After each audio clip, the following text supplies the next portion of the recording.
MDH की हल्दी मिर्ची धनिया करे कमाल। ये रंग दे, ये खुशबू दे, ये तीखा, ये कम पड़े। अच्छा। क्या निराला MDH मसाला।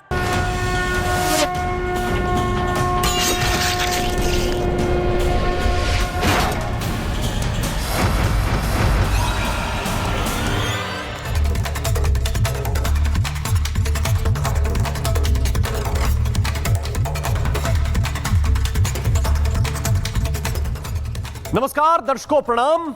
मेरा नाम है राम और अब रिपब्लिक भारत पर शुरू करने जा रहा हूं महाभारत। दोस्तों, दिल्ली धमाके को एक हफ्ता बीत गया है। सोमवार को जब यह धमाका हुआ, उसी दिन से मैं एक बात बहुत खुलकर बोल रहा हूं। यह बात बहुत कम लोग बोल रहे हैं। मैंने उस वक्त भी कहा था और आज भी कह रहा हूं कि यह जो हमला था, यह एक रेडिकल इस्लामी अटैक था।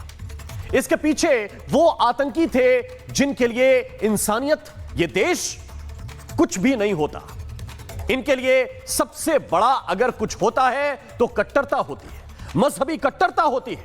और आज देश के एक एक शख्स के पास यह बात प्रमाण बनकर पहुंच चुकी है। उनके मोबाइल में वो वीडियो है जो मेरी बात को सही साबित कर रहा है। यह दिल्ली का धमाका रेडिकल सोच का ही परिणाम था। यह रेडिकलाइजेशन का नतीजा है। जब दोस्तों मैंने यह बात उठाई तो कुछ छद्म पंथ निरपेक्ष लोग खड़े हो गए। ये सेकुलर, जो केवल देखने में सेकुलर हैं, वो ये कहने लगे कि आप इस मामले को हिंदू मुसलमान में बांट रहे हैं, हिंदू मुसलमान के चश्मे से देख रहे हैं। मैंने तब भी कहा था और आज मैं फिर से दोहरा रहा हूं कि मैं हिंदू मुसलमान नहीं कर रहा हूं, क्योंकि यह पूरा मामला हिंदू मुसलमान है ही नहीं। ये तो मुसलमान और मुसलमान का मामला है। इसमें हिंदू तो केवल निशाने से ज्यादा और कुछ थे ही नहीं, केवल टारगेट थे, केवल निशाना थे। और ये मैं क्यों कह रहा हूं, ये आपको विस्तार से बताना चाहता हूं। दरअसल खुलासा यह हुआ है कि इनके ऑपरेशन का नाम ही मिशन काफिर था। जी हां, मिशन काफिर। ये जो शाहीन पकड़ी गई है, ये शाहीन क्या कर रही थी दोस्तों, इसका जो खुलासा हुआ है वो हैरान कर देने वाला है। जब उसके चैट्स को खंगाला जा रहा है तो यह पता चला है कि काफिरों को निशाना बनाने के लिए यह पूरा ताना बाना बुना जा रहा था। अब यह काफिर कौन है, क्या यह भी मैं आपको बताऊं? या आप थोड़ा बहुत जानते हैं कि ऐसे मिशन क्यों अंजाम दिए जाते थे? इसने क्या किया था दोस्तों, वो भी थोड़ा सा समझने की जरूरत है। यह 18 साल की लड़कियों की तलाश कर रही थी, छोटी बच्चियों की तलाश कर रही थी। यह तलाश इस बात की कर रही थी कि मानव बम बनाए जाएं, और मानव बम का कोडवर्ड मुजाहिद जंगजू था। ये सारे के सारे जो पकड़े गए हैं, ये डॉक्टर हैं दोस्तों, ये डॉक्टर हैं। लेकिन जब इन्होंने डॉक्टरी की पढ़ाई पढ़ी होगी तो क्या क्या पढ़ा होगा? इन्होंने केमिस्ट्री पढ़ी होगी, इन्होंने बायोलॉजी पढ़ी होगी, और न जाने कितने सब्जेक्ट पढ़े होंगे।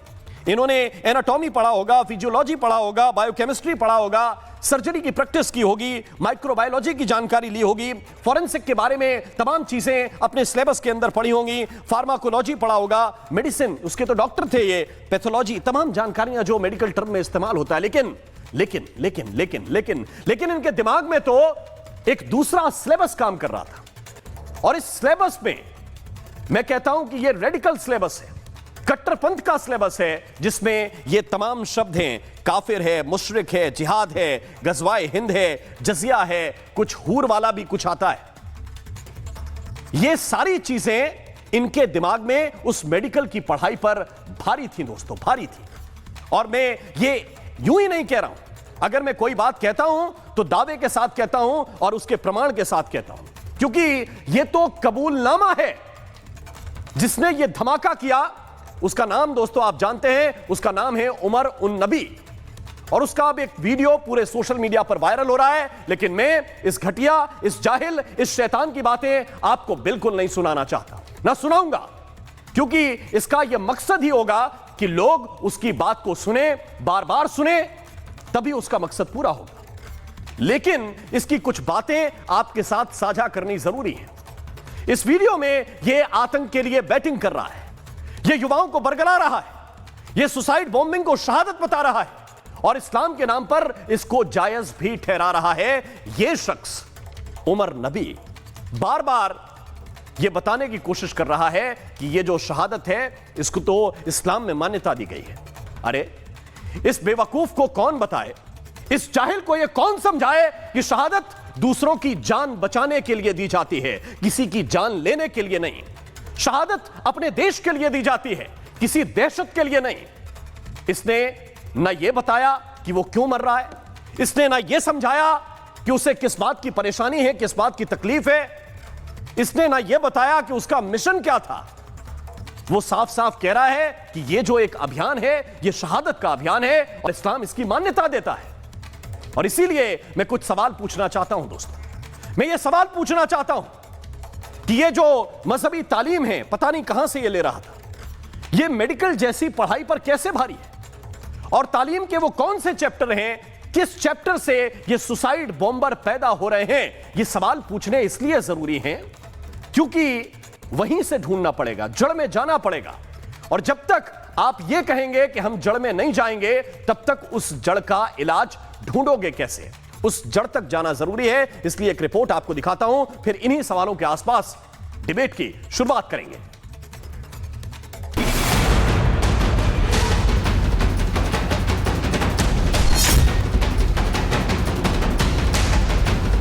दिल्ली ब्लास्ट को आज 9 दिन हो गए हैं। देश की सुरक्षा एजेंसियां हर एक आतंकी को बिल से निकालने में जुटी हैं। सहारनपुर हो या दिल्ली, कश्मीर हो या फरीदाबाद, जांच में कहीं कोई कमी नहीं। तभी तो अब जो खुलासे हुए हैं वो हैरान और परेशान करने वाले हैं। दरअसल देश में हमास की तरह आतंक मचाने की साजिश चल रही थी। छोटे रॉकेट से हमले की प्लानिंग हो रही थी।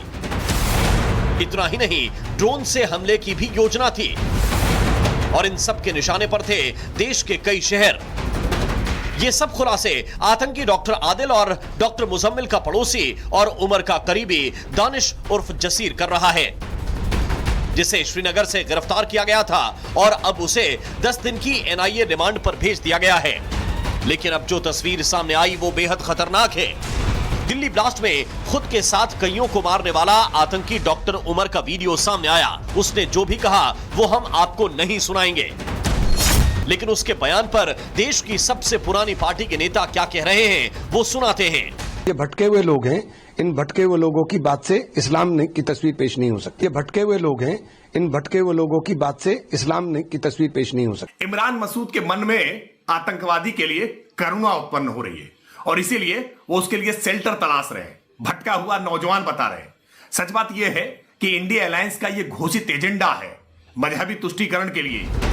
एक तरफ उमर जैसे लोग देश में नफरत, दंगा फसाद फैलाना चाहते हैं, तो उन्हें कवर फायर देने वाले भी मैदान में उतर गए हैं। वहीं दूसरी तरफ डॉक्टर शाहीन जैसी शैतान भी, जिसके मिशन का नाम ही ऑपरेशन काफिर था। कोई जिहाद के नाम पर मरने को तैयार है तो कोई मारने को तैयार है। आखिर इतनी पढ़ाई लिखाई के बावजूद इनकी जिहादी मानसिकता खत्म क्यों नहीं होती? आखिर ऑपरेशन काफिर नाम रखकर ये लोग क्या साबित करना चाहते हैं? Bureau report, Republic Bharat. और आइए चर्चा की शुरुआत करता हूं। कुछ खास मेहमान इस वक्त मेरे साथ जुड़ रहे हैं, उनका परिचय आपसे कराऊं। सिद्धार्थ यादव इस वक्त मेरे साथ हैं, प्रवक्ता हैं बीजेपी के। कर्नल शैलेंद्र सिंह जी इस वक्त हमारे साथ हैं, डिफेंस एक्सपर्ट हैं। मेरे साथ अवधेश कुमार जी हैं, वरिष्ठ पत्रकार हैं। अजय वर्मा मेरे साथ जुड़ रहे हैं, कांग्रेस पार्टी के नेता हैं। हमारे साथ इस वक्त मौलाना साजिद रशीदी हैं, जो प्रेसिडेंट हैं ऑल इंडिया इमाम एसोसिएशन के। और हाजी मेहरुद्दीन रंगरेज इस वक्त हमारे साथ जुड़ रहे हैं, राजनीतिक विश्लेषक हैं। आप सभी का बहुत बहुत स्वागत है। लेकिन सबसे पहले मुझे लगता है कि मौलाना साजिद रशीदी, आपने हर चीज पर नजर रखी है। आज इस बात पर भी जाहिर है कि नजर रखी होगी कि उमर नबी ने क्या कन्फेशन किया है।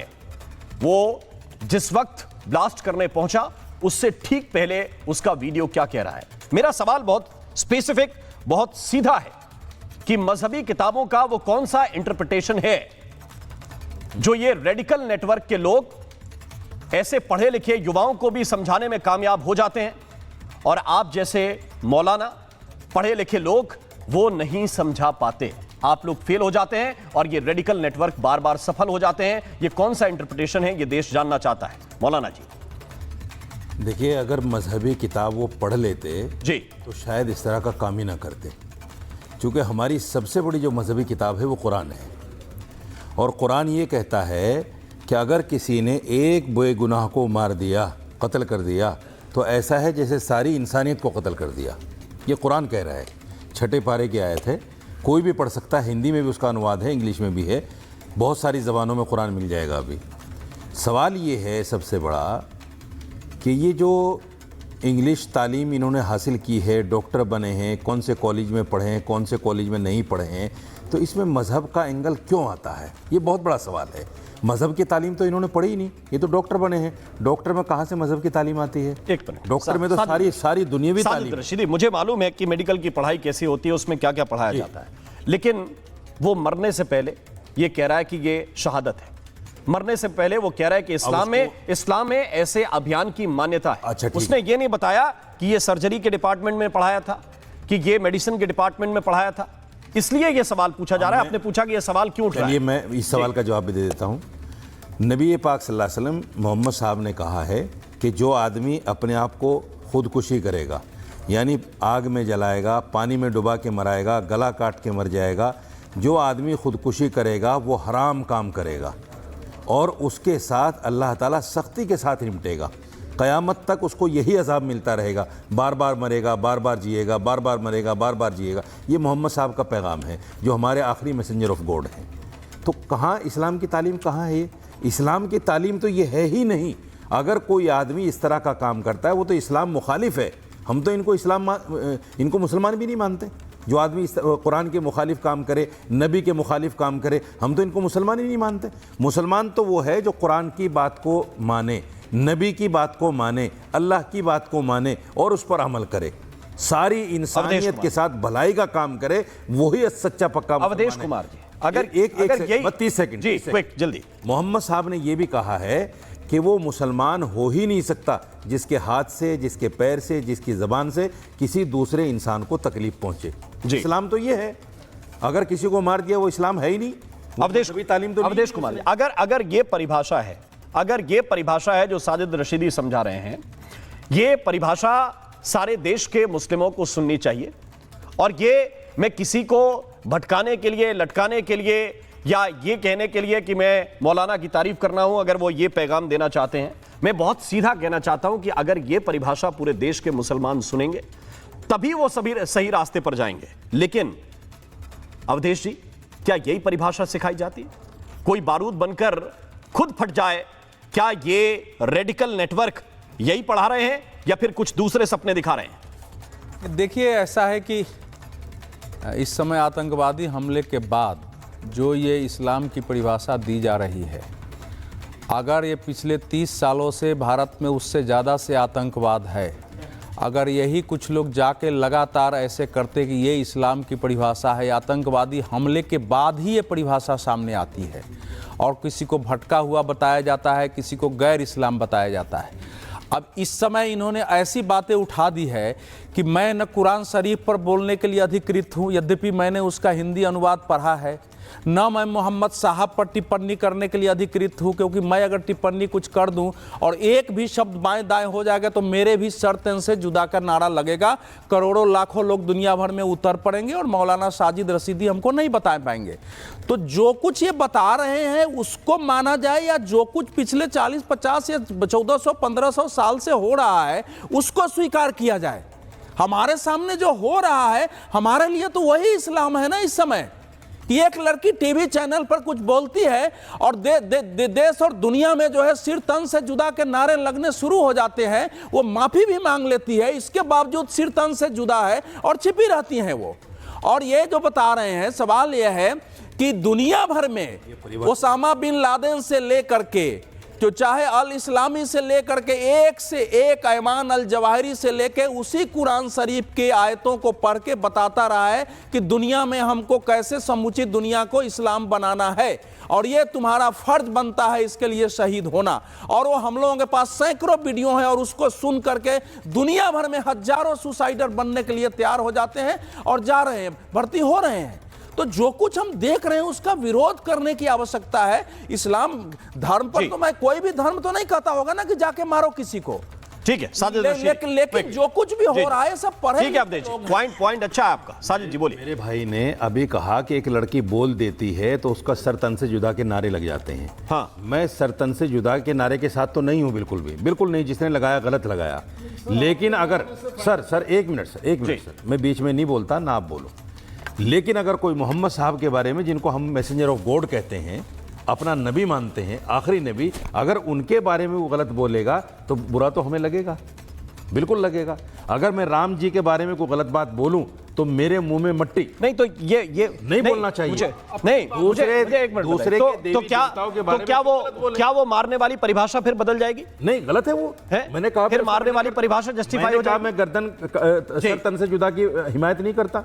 जो कर रहा है उसके खिलाफ सजा होनी चाहिए, बिल्कुल नहीं शैलेंद्र जी। लेकिन किसी के देवी देवताओं को बुरा भला नहीं, बिल्कुल नहीं कहना चाहिए। ये तो मैं कह रहा हूं खुलकर। और ये भी बता दूं, नहीं कहना चाहिए वो तो ठीक है, लेकिन हमारे यहाँ कोई कहेगा तो उसके लिए कानून हो सकता है, बहस हो सकती है। शैलेंद्र जी, लेकिन रिस्पॉन्ड कर रहे हैं। में कहता है आपके यहाँ तो 12-12 लाख रुपए दिए जाते हैं। नहीं, एक मुसलमान का फर्ज यह है कि हम उसको काटेंगे, ये समस्या है ना, और वहीं से सब चीजें निकल रही है। क्या कहना चाहते हैं? 2-2 करोड़ रुपए दिए जाते हैं। बिल्कुल गलत है। कर्नल शैलेंद्र सिंह, मोहम्मद साहब के बारे में करोड़ों और एक मिनट मुसलमान सम्मान करते हैं, उसके बारे जी। में कोई भी बोले वो आपत्तिजनक है। बिल्कुल अब दीजिए एक मिनट, मुझे कर्नल साहब के पास जाना है। कर्नल साहब उसको काट दो। कर्नल शैलेंद्र सिंह कुछ कह रहे थे। शैलेंद्र जी क्विक। रशीदी साहब, हमारा आपसे कोई एनिमिटी नहीं है जी। मेरी जो सवाल है वो सिर्फ ये है जी। आपके सिर्फ ये कह देने से ये ठीक नहीं है तो ये हो क्यों रहा है?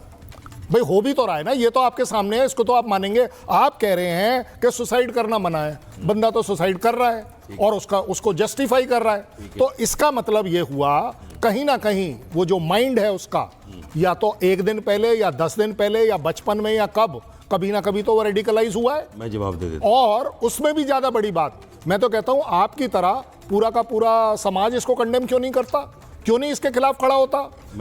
क्यों हम जस्टिफाई कर रहे हैं किसी भी बात को? देखिए, आपने अपनी सुसाइड कर ली, आपने बोल दिया चलो जी उसका बनता नहीं है। अरे भाई साहब, आपने उसके साथ 13 लोग और मार दिए, उसकी सजा कौन लेगा? और जो इस तरह की चीजें करता है तो क्यों जस्टिफाई करा जाए कि जी उसका घर क्यों टूटा, उसके घर को क्यों बर्बाद किया गया? देखिए, मेरा अपना कंसेप्ट है ये, मैं अपनी तरफ से कह रहा हूं। मैं सिर्फ आपको ये समझाने की कोशिश कर रहा हूं, कोई भी जस्टिफिकेशन काफी नहीं है। मेरे 13 इंसान मारे गए हैं, इंसानियत मारी गई है, उसके ऊपर कोई नहीं बोल रहा। बोल क्या रहे हैं? उसका घर क्यों गिर गया, उसके माँ बाप कहां जाएंगे, ये क्यों होगा? अब आप पूरे के पूरे मुस्लिम समाज को टारगेट करेंगे। अरे जनाब, कौन कर रहा है टारगेट? अगर वो जो 150 डॉक्टर में से 150 में से 142 डॉक्टर अगर एक पर्टिकुलर धर्म के हैं तो भाई मैं उस पर शक क्यों ना करूं? देखिए, करेक्शन करने के लिए बोल रहा हूं। जल्दी कोई कंसर सर, एनएस से अजीत डोभाल का एक बयान बड़ा वायरल हो रहा है जी। उन्होंने कहा कि 1947 के बाद अब तक जितने लोग आईएसआई के साथ पकड़े गए उनमें सिर्फ 20% मुसलमान हैं, 80% हिंदू हैं। इनको कौन पढ़ाता है? ठीक है, बिल्कुल बढ़िया बात। कौन से मदरसे में पढ़ रहे हैं? बिल्कुल बढ़िया बात। दूसरी बात, आप मुझे पिछले 10 दिन की बताओ, 10 दिन में कितने हैं? फिर बीच में बोल रहे हैं आप। सुनिए, मैं बीच में नहीं बोल रहा। सुनिए, आप 47 की बात कर रहे हो। ये प्रियंका कौन है, देवेंद्र कौन है, दिनेश कौन है, सोनू कौन है, शोभित एक मिनट जिंदर कौन, मैं लेके आ रहा हूं। मैं इसमें एक मिनट अरे एक मिनट बताइए मुझे, एक मिनट। देखिए, अब साजिद रशीदी एक मिनट रुक जाइए। मैं अवधेश जी एक मिनट आप साजिद रशीदी अब इसको पिक्चराइज कर रहे हैं हिंदू मुसलमान के ऊपर। आप कर रहे हैं इसको पिक्चराइज कर रहे हैं। आप बताइए प्रियंका के ऊपर क्या इल्जाम है? आप बताइए प्रियंका के ऊपर क्या इल्जाम है? प्रियंका क्या इल्जाम है? ट्रांसफर करने का इल्जाम किसके ऊपर पैसा किया? किसको पैसा किया? वो जो उसका साथी है। कौन साथी है? कौन साथी? 10 लाख रुपए। देवेंद्र पे क्या इल्जाम है मुझे बताइए? देवेंद्र गाड़ी उसके नाम है। किसके नाम है? गाड़ी देवेंद्र के नाम। अरे भाई, आखिरी वक्त में गाड़ी किसके नाम है? देवेंद्र के नाम। अरे आज भी दिक्कत यह है आज भी देवेंद्र के नाम है गाड़ी। आपको प्रॉब्लम इस बात से है, आपको प्रॉब्लम पता ही नहीं है, आपको प्रॉब्लम और शोभित और विजेंद्र कौन है? सुनिए, आपको मालूम नहीं कि आरिफ शोभित और विजेंद्र केवल हिंदुओं को पिक्चर में लेके आना चाहते हैं। आप केवल हिंदुओं को टेरर की पिक्चर में लेके आना चाहते हैं। हिंदू मुसलमान, आप हिंदू को टेरर की पिक्चर में लेकर आना चाहते हैं। कहते हैं उनको टेरर की पिक्चर में लेकर आना चाहते हैं। आप लेके आ रहे हैं, आप लेके आ रहे हैं। मैंने सीधी डिबेट ओपन की, आप उसमें प्रियंका लेकर आए, ये आतंकवादी उससे पूछताछ की, पूछताछ के बाद उसको छोड़ दिया एजेंसी ने, प्रियंका को। प्रियंका को छोड़ गिरफ्तार कर दिया क्या? बताइए कहां गिरफ्तार है, किस जेल में है, गिरफ्तार किस कोर्ट में पेशी हुई, नाम जेल बताइए। में तो कोई सा भी नहीं है अभी। अरे किस कोर्ट में पेशी हुई? मोहम्मद कौन सी जेल में है आप बताओ। किस कोर्ट में पेशी हुई? आप बताओ। अरे आज ही दानिश को लेके गए, अरे आज ही दानिश को लेके आपको गए। यही पता अरे है आपको जेल मालूम ही कब नहीं कि होती है? एनआईए ने आपको ये कस्टडी में पता लिया, जेल कब आपको होती है? मालूम ही नहीं कि एनआईए ने कस्टडी में लिया और बिना कोर्ट में पेश किए। कौन सी कोर्ट में होता है? सुन किस कोर्ट में होता है मुझे बताइए। शांति पकड़। अरे नहीं मुझे आप बताइए, आप झूठ बोल रहे हैं, आप झूठ बोल रहे हैं। रिपब्लिक भारत ये नहीं होने देगा, बिल्कुल नहीं। मैं ये नहीं होने दूंगा। का नाम आ गया, किस कोर्ट? नहीं किस कोर्ट में पेश किया प्रियंका को? उसका नाम आ गया तो झूठ। प्रियंका को किस कोर्ट में पेश किया? प्रियंका को किस कोर्ट में पेश किया? मुझे तथ्य दीजिए, उतर गए, मुझे तथ्य दीजिए, बताने उतर गए। फैक्ट तो देना पड़ेगा। शोभित के पास से विस्फोटक सामग्री पकड़ी गई कि नहीं? फैक्ट दीजिए। विजेंद्र के पास से सामग्री पकड़ी गई कि नहीं? आप फैक्ट दीजिए। वही सामग्री जाकर आप झूठ बोल रहे हैं, आप प्रियंका के नाम पर झूठ बोल रहे हैं। पता नहीं कहां से। किस कोर्ट में पेश किया? मैं झूठ बोल किस रहा हूं? कोर्ट में पेश किया? मैं झूठ बोल रहा हूं? हाँ। सारा मीडिया बोल रहा है। कोर्ट में पेश किया? सारा मीडिया अरे बोल रहा है। हमने भी दिखाया ना, सारा मीडिया बोल अरे रहा है। हमने भी दिखाया और हम भी बोल रहे हैं, हमने भी दिखाया, लेकिन झूठ नहीं बोलेंगे, झूठ नहीं बोलेंगे। मैं इन कराना चाहता हूं अजय वर्मा कांग्रेस पार्टी के प्रवक्ता और सिद्धार्थ यादव मेरे साथ हैं। सिद्धार्थ यादव, क्या ये पिक्चर को दूसरी तरफ ले जाने की कोशिश है? ये कबूल करने के लिए तैयार नहीं है, ये कबूल करने के लिए तैयार नहीं है जो एक आतंकवादी अपने बयान में कबूल कर रहा है कि मैं ये शहादत इस्लाम के नाम पर दे रहा हूं। इसके बावजूद मैं ये लिबर्टी दे रहा हूं, इतना बोले।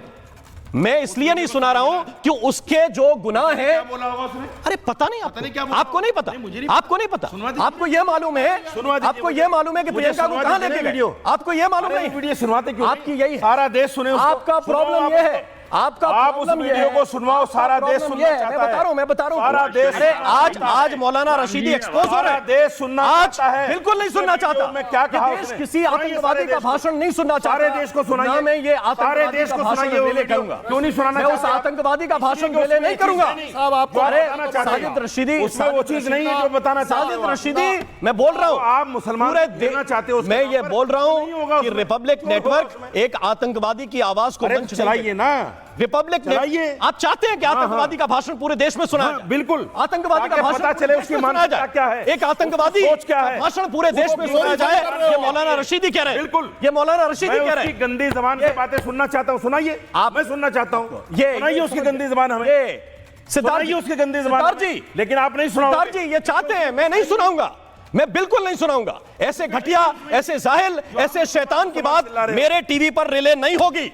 पता नहीं क्या होगा, नहीं सुनाऊंगा मैं, पता नहीं क्या होगा उसमें। मैं डंके की चोट पर बोल रहा हूं। उसमें है ही नहीं ना, जो मैं बोल रहा हूं उसने बोला है। आपकी पोल खुल जाएगी। एक मिनट, दोगे तो सिद्धार्थ यादव, आपकी पोल खुल जाएगी। सिद्धार्थ दोगे तो आपकी खुल चुकी है, पोल खुल जाएगी। आधे देश ने वो बात सुन ली है, मैं बोल रहा हूं फिर भी, लेकिन मेरे टीवी पे वो नहीं जाएगा, मेरे टीवी पे नहीं जाएगा। सिद्धार्थ यादव रिस्पॉन्ड कर रहे हैं, सिद्धार्थ यादव रिस्पॉन्ड कर रहे हैं। सिद्धार्थ जी, जी सिद्धार्थ जी जरा अनम्यूट कीजिए प्लीज। राम जी, मैं सबसे पहले आग्रह करूंगा कि बड़ी शालीनता से मैंने 20 मिनट सबको सुना। जी जी बोलिए। जो मौलाना साहब आपके शो में बैठे हैं और जो बाकी अतिथि भी हैं वो 2 मिनट सुनने की हिम्मत रखें। 2-3 बातें देखिए बिल्कुल स्पष्ट हैं। पहली बात तो जो पूरे देश को और आपको हमको सबको एक बात हमेशा लगा करती थी कि इस देश के अंदर अगर शिक्षा पहुंचा दी जाएगी, इस देश के अंदर सभी वर्गों को पढ़ा दिया जाएगा, तो हो सकता है कि कट्टरपंथ और आतंकवाद खत्म हो जाए। इस घटना के बाद वो विश्वास हमारे मनों से कम हो गया। दूसरी बात भी बहुत स्पष्ट है, आतंकवादी, कट्टरपंथी वो हमारे आसपास कहीं भी पल रहे हो सकते हैं, वो अपनी घटना करके जा सकते हैं, और जैसे ही वो अपने मकसद में कामयाब होंगे या मकसद को अंजाम देने जाएंगे, उनको कवर फायर देने वाली, उनके पक्ष में खड़े होने वाली एक जमात आकर के खड़ी हो जाएगी इस देश के अंदर। ये तो खड़ी हो चुकी। जिस दिन से ये घटना हुई उस दिन से कोई बता रहा है कि आतंकवाद जो है ये जुल्म से निकल कर आता है, जुल्म बंद हो जाएंगे तो आतंकवाद बंद हो जाएगा। कोई कह रहा है अरे इनके घरों पे रेड क्यों कर रहे हो, कोई कह रहा है इनकी गिरफ्तारी क्यों कर रहे हो, कोई टाइप समझा रहा है, कोई उनका पैटर्न समझा रहा है। और हद तो अब हो गई, मुझे शर्म आती है, मैं राम जी फिर से दोहरा रहा हूं, मुझे शर्म आती है कि आपके शो पर बैठ करके एक पैनलिस्ट इस बात को कह रहे हैं कि एक आतंकी जिसकी वीडियो सोशल मीडिया पर वायरल है, जो सुसाइड बॉम्ब करना कितना अच्छा काम है, अपने आप को उड़ा देना, ये बात मैं इस्लाम से सीखता हूं, इस बात को कह रहा है, वो आपके शो पे बैठ के कह रहे हैं। हमें क्या पता कि वो कह रहा है कि नहीं कह रहा, कवर फायर दे रहे हैं। वो ये नहीं कह रहे कि इस आतंकी ने ये बात कही, ये बात गलत कही। वो ये तो कह सकते हैं कि इस्लाम में ये बात नहीं सिखाई जा सकती, हम मान लेंगे उनकी बात एक बार को। पर आतंकी ने कोई एक बात कही और वो आपके शो पे बैठ करके कहे मैं कैसे मान लूं? आप झूठ बोल रहे हैं, आतंकी सच्चा था, रिपब्लिक भारत झूठा, आतंकी सच्चा था, राम जी झूठे हैं, सिद्धार्थ झूठे हैं, सब झूठे हैं, आतंकी सच्चे हैं। वो जो आतंकी जाकर के मासूमों की जान ले रहे हैं, उनके लिए इतनी हमदर्दी मन में से क्यों निकलती है?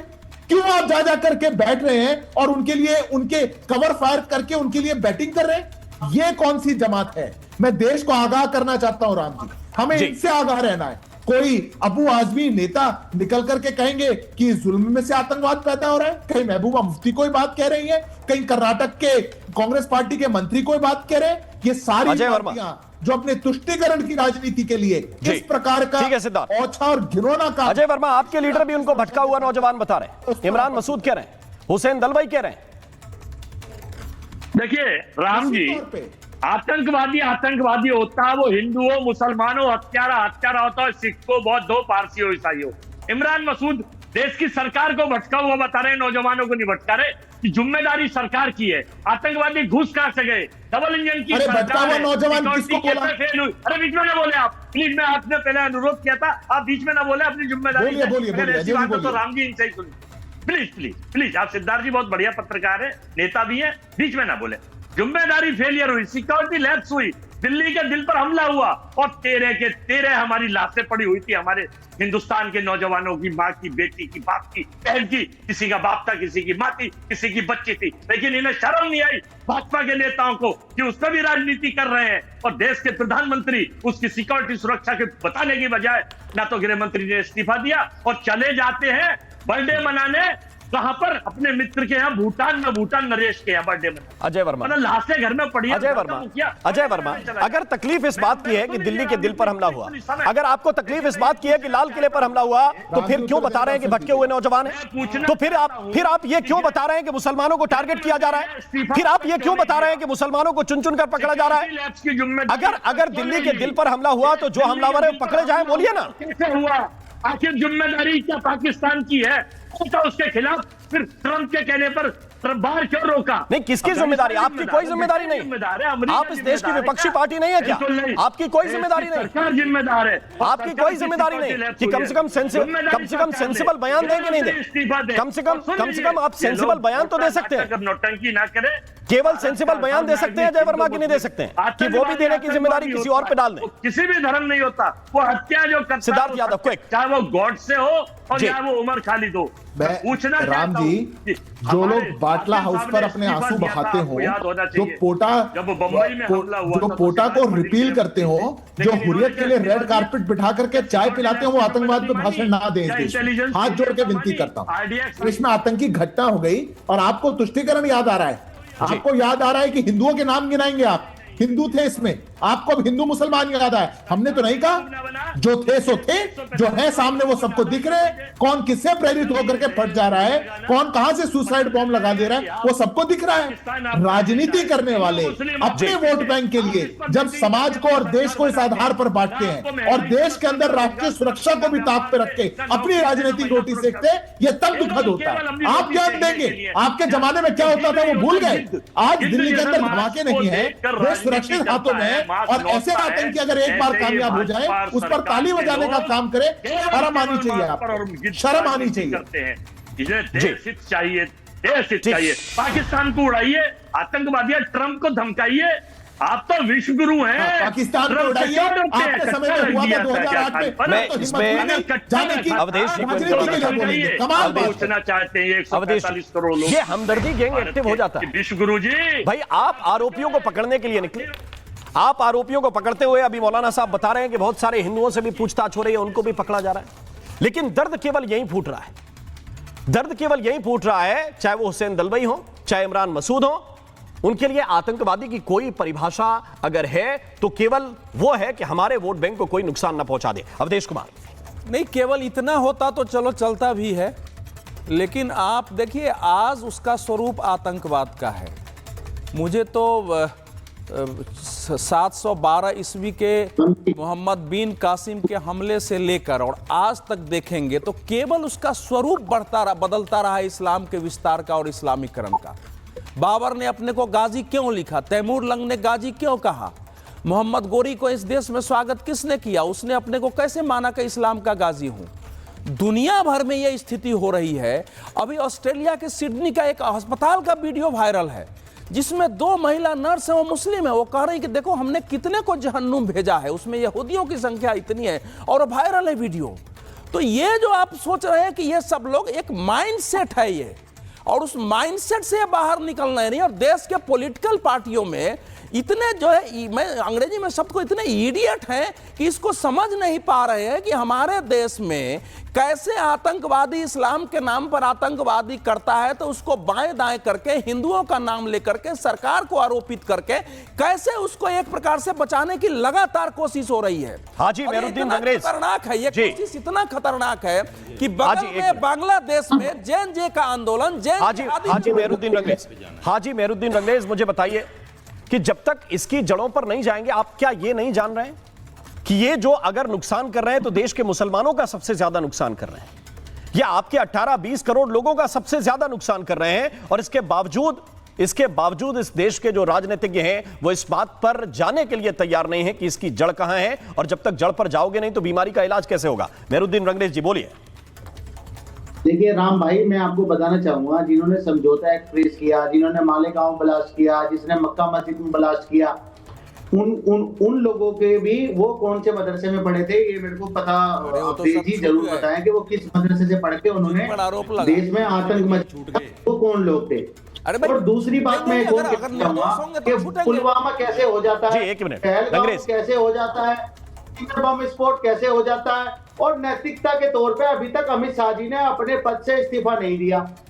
क्यों नहीं दिया, इसका जवाब अभी तक किसी ने नहीं दिया, ना भाजपा के प्रवक्ता ने दिया। डॉक्टरों से पूछो ना, उसने क्यों भाजपा लगातार पूरे देश में आग लगा दो, 500 जगह विस्फोट करेंगे। अब तो दिल्ली में भी आरडीएक्स जाएगा। तो जिस तरीके पर भी सवाल उठाया जाएगा, इंटेलिजेंस फेलियर पर भी बात नहीं होगी, चुप रहिए। और देखिए मालेगांव, मस्जिद विस्फोट, हैदराबाद विस्फोट, इस सबके फैसले आ चुके हैं। क्यों गलत था, तो बड़ी किए जा चुके हैं, लेकिन जानबूझ करके को टारगेट करने के लिए जो आतंकवाद है उसको छोटा। ठीक है मौलाना रशीदी। देखिए एक चीज मैं आपको बता दूं, अभी इन लोगों को पूछताछ के लिए पकड़ा हुआ है, चाहे वो हिंदू हो या मुसलमान हो। अब आया अभी कोर्ट है सामने। जी बिल्कुल। कोर्ट जब तक किसी पर कोई मामला तय नहीं कर देता, उसको आतंकवादी कहना किसी के लिए भी जायज नहीं है। ये तो मैं तो उमर को बोल रहा हूँ, ये हिंदुस्तान का संविधान। मैं तो उमर को बोल रहा हूँ। नहीं मुझे बताइए ना, उसको कहना भी जायज नहीं है क्या? सुन लो मेरे भाई, सुन, जिसका डीएनए सैंपल मिल गया, ठीक है, इसकी डीएनए जांच हो गई, जो खुलकर कबूल कर। अरे बीच में मत बोला करो, ये बीमारी है भाई, अब देश ये बीमारी है। अब बात ये बीमारी है बीच में बोलना, ये बीमारी है बीच में बोलना।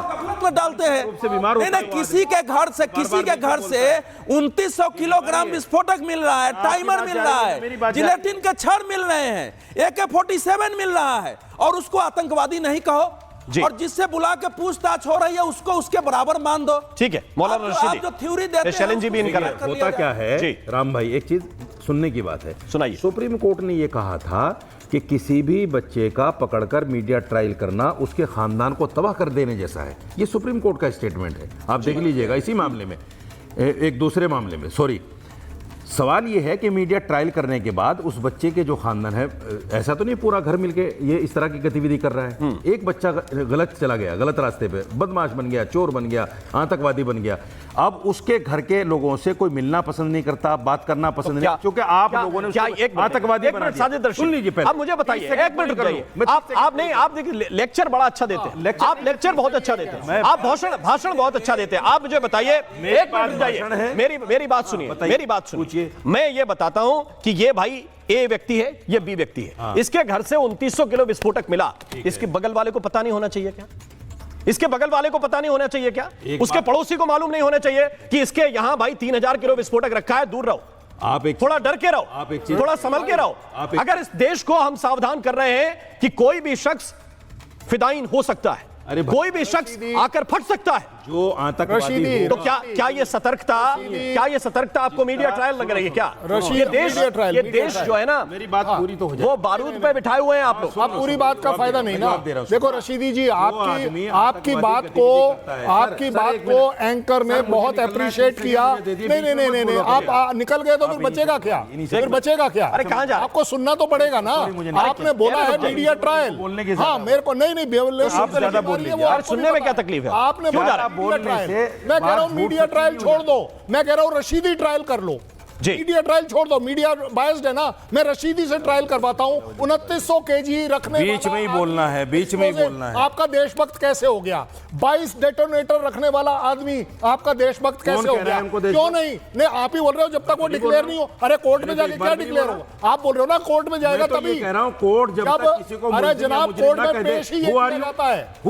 तो सो आर यू? अब तो कोई है ही नहीं। अरे मैं भी यही कह रहा हूं आपको कि आप कौन हो गए मीडिया ट्रायल को बोलने वाले? आप मीडिया ट्रायल को टेस्ट करने वाले कौन होते हैं? उसको भी काम करने दो। अगर आप ही तय करेंगे तो ये हमारे बुरे दिन ताला डाल दो। फिर रशीदी ट्रायल करेंगे, कोर्ट में ताला लगा दो। आप आइए ना, कोर्ट में ताला करवा के देख लो। कोर्ट में ताला लगवा दो। आपको मीडिया ट्रायल जो अच्छी बात है, सुनिए, गवर्नमेंट का ट्रायल गलत लगता है, सुनिए, कोर्ट का ट्रायल गलत लगता है, आपका ट्रायल कैसे सही हो गया? एज नहीं इतना बोलना। अरे कर्नल साहब है वो, उनका बीपी नहीं होता है। एक मिनट, कर्नल साहब वो कर्नल साहब है, उन्होंने देश के दुश्मनों का बीपी हाई किया भाई। उन्होंने देश के दुश्मनों का बीपी हाई किया। नहीं बोलने दूंगा, लेकिन आप ये मत कहिए, आप कर्नल साहब को ये मत बोलिए कि उनका बीपी हाई हो जाए। अरे आप अच्छी बातें जाने नहीं देना चाहते। अच्छी बात जाने नहीं देना चाहते तो आपके लिए डिस्टर्ब। मैं ऐसी बात नहीं जाने देना चाहता हूं जो दहशतगर्द के सपोर्ट में, वो दहशतगर्द के सपोर्ट में। लेकिन एक बात, 30 सेकंड, ठीक है, बोलिए। मैं सिर्फ ये कह रहा हूं, देखिए देश में कोर्ट है, एक सिस्टम है। जब किसी बच्चे को पकड़ा जाता है, पहले उससे पूछताछ होती है, फिर उस पर एफआईआर होती है, फिर वो कोर्ट जाता है, फिर कोर्ट तय करता है कौन आतंकवादी है, कौन। साध्वी प्रज्ञा को आपने क्या कहा? सुन लीजिए, एक मिनट, साध्वी प्रज्ञा को आपने क्या कहा और क्यों कहा? किसने कहा? आपने।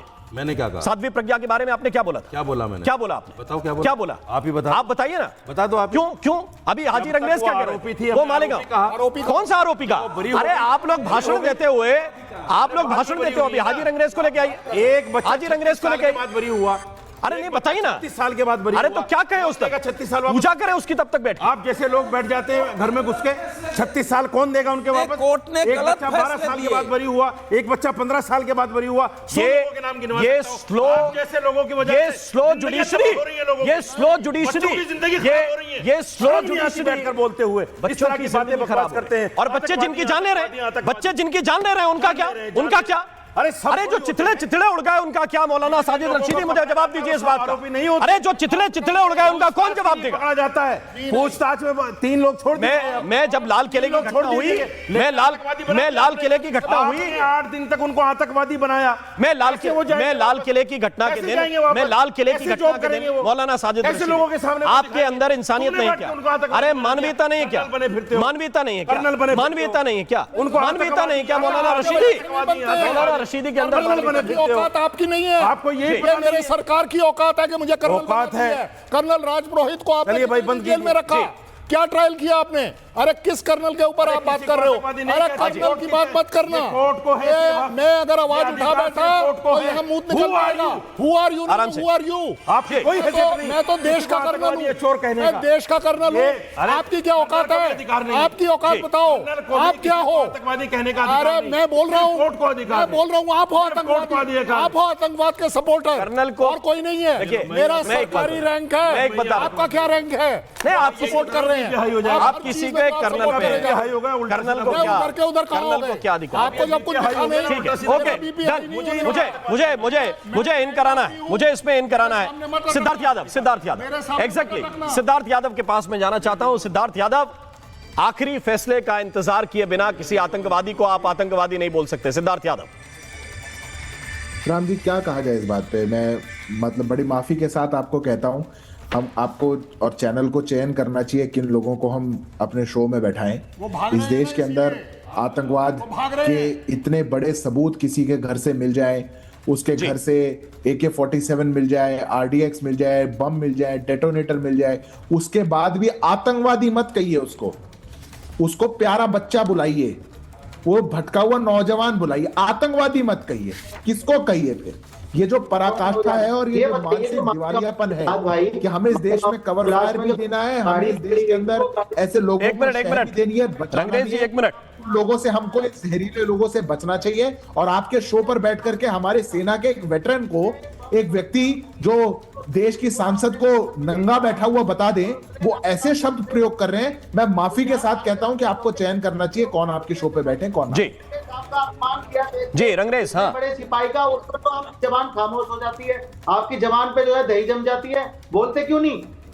वो किसकी गाड़ी थी जो मालेगांव ब्लास्ट में जो गाड़ी पकड़ी गई थी, जिसमें बम ब्लास्ट हुआ था, किसकी गाड़ी थी? अरे रंगरेज साहब, मालेगांव याद आ रहा है, किसकी गाड़ी थी? किसकी गाड़ी थी बताना जरा, किसकी गाड़ी थी? मालेगांव की बात करेंगे तो सारी पोल पट्टी खुल जाएगी।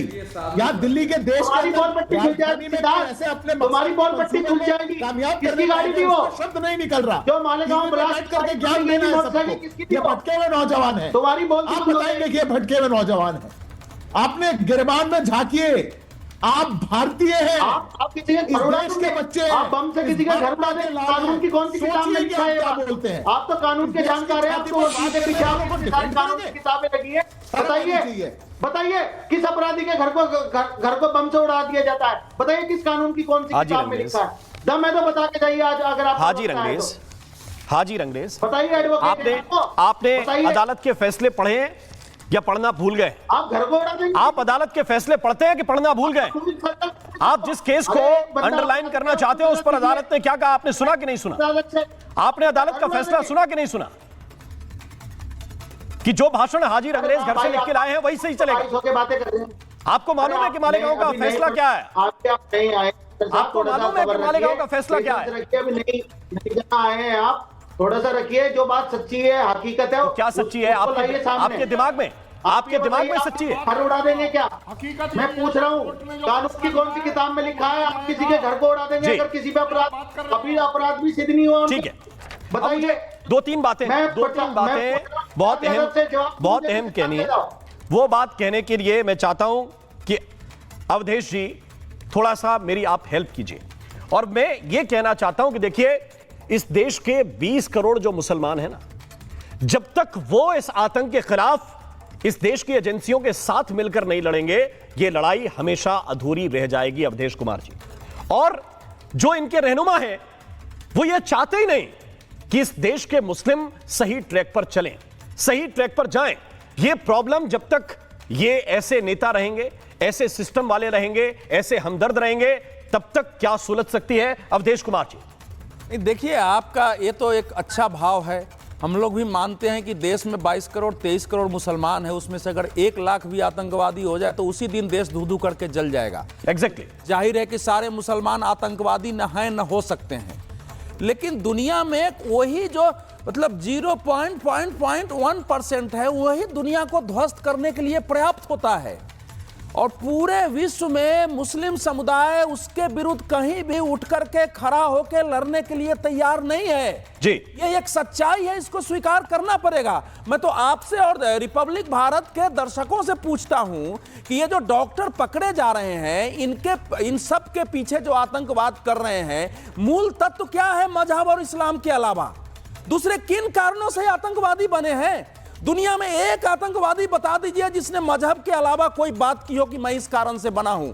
जो पिछले करीब 30-35 साल से जो आतंकवाद का एक नया दौर है, उसमें एक नाम बता दीजिए मुझे जिसने कहा हो कि नहीं, मैं इस्लाम के अलावा आतंकवादी हूं और हमारा कुरान शरीफ है नहीं कहता है, हमारा इस्लाम नहीं कहता है, हम उससे अलग होकर जा रहे हैं। यह बड़ा प्रश्न है, यह प्रश्न देश के मुसलमानों के सामने है। और पॉलिटिकल पार्टियों की हालत है, बहुत जल्दी, मेरे पास समय सीमित है। अपनी पार्टी में वैसे मुसलमान पूछना चाहता हूं कि ये कट्टरपंथी अच्छे पत्रकार हैं, बढ़िया लिखते हैं, लेख लिखते हैं, लेकिन इन्होंने जो कलम गिरवी रख दी है ना सरकार के पास, सरकार से पूछा इन्होंने कि सिक्योरिटी कैसे फेल हुई, आतंकवादी कैसे घुसे। एक टेप जो आपने फिक्स कर लिया है वो बजेगा, गिरवी रखी हुई है, वो कंटिन्यूअस बजेगा। अरे भाई ये सारे सवाल अगर जा रहे हैं, देश की जनता पिछले 8 दिन से 10 दिन से कवरेज देख रही है, तो किसके पास जा रहे हैं? ये किसके पास जा रहे हैं? क्योंकि ये जो पूछा जा रहा है, जो आपके द्वारा पूछा जा रहा है, जो पैनलिस्ट पूछ रहे हैं कि किसके द्वारा जा रहा है? हिंदू मुस्लिम सिख ईसाई बहुत पार्टियों से आतंकवाद सरकार के एजेंडे को आगे चलाते हैं। तुमने 2900 किलो विस्फोटक क्यों रखा? इसी देश ने तुमको डॉक्टर बनाया, तुम्हारे सामने कोई अन्याय अत्याचार नहीं हुआ, तुमको इनको इतनी बड़ी यूनिवर्सिटी बनाने की जमीन चैलेंज आखिरी लास्ट 30 सेकंड कंक्लूडिंग अजय, मैं आपकी बात मानता हूं। इस तरह की हादसा जब ही होता है जब कहीं कोई सिक्योरिटी लैप्स होता है, ये आपको भी पता है और मुझे भी। लेकिन बात ये नहीं है, अब बात आती है असली बात ये आती है कि 2900 केजी विस्फोटक सामग्री लेने वाला भटका हुआ इंसान कैसे हो सकता है? वो जो डेटोनेटर लेकर चल रहा है, AK-47 लेकर चल रहा है, टाइमर लेकर चल रहा है, वो भटक कैसे गया? और अगर वो भटका तो 4 किताबें लेकर क्यों नहीं भटका? ठीक है, आप मुझे एक बात बताइए। आप सभी का बहुत बहुत शुक्रिया करना है, मुझे बहुत बहुत धन्यवाद करना है। मेरे पास समय आज इतना ही है, आप सभी का बहुत बहुत शुक्रिया। लेकिन एक बड़ी खबर इस वक्त आ रही है। खबर यह है कि अनमोल बिश्नोई को यूएस से भारत लाया जा रहा है। गैंगस्टर लॉरेंस का भाई लाया जा रहा है भारत। बाबा सिद्दीकी हत्याकांड का यह आरोपी है और इसको अब भारत लाया जा रहा है। अनमोल को यूएस से डिपोर्ट करने की तैयारी पूरी हो गई है और उसको अब भारत लाया जा रहा है। इस वक्त की बड़ी खबर आपको बता रहे हैं, अनमोल बिश्नोई, उसे यूएस से भारत लाए जाने की प्रक्रिया चल रही है। यह गैंगस्टर लॉरेंस का भाई है अनमोल बिश्नोई। यूएस से भारत प्रत्यर्पण की तैयारी पूरी हो गई है। इस वक्त की बड़ी जानकारी आपको बता रहे हैं कि यूएस से प्रत्यर्पण करने की तैयारी पूरी हो चुकी है। और इसी के साथ महाभारत में आज के लिए बस इतना ही। नमस्कार।